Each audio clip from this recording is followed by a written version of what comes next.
In Luke chapter 5, the Pharisees and the disciples of John go to Jesus and they ask him, "Why aren't your disciples fasting just like us?" And there's two things behind this question. Number one, this is an honor and shame culture. We in the West, we're guilt and innocent, but in the Middle East, it's honor and shame.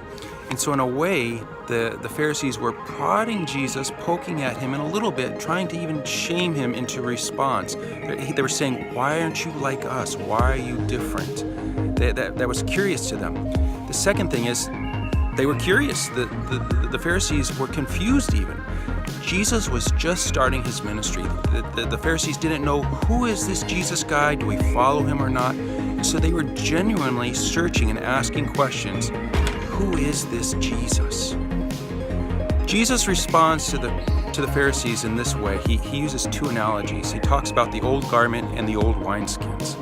And many people think this refers to the Old Testament and New Testament, the law and grace. It's actually not that. Look at the question. The Pharisees came to Jesus because they were wondering why his disciples weren't fasting. And so Jesus defends his choice of disciples with these two analogies. He basically is saying, you can't teach an old dog new tricks. He says, guys, you are the old wineskin. I can't put a new wine into you. I can't put a new teaching into you because you'll burst. It'll be too much for you.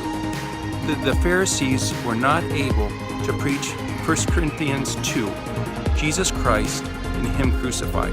The Pharisees were influenced by their previous teachings, whereas the disciples with Jesus, it was recognized in Acts chapter 4 that they were untrained men, uneducated men.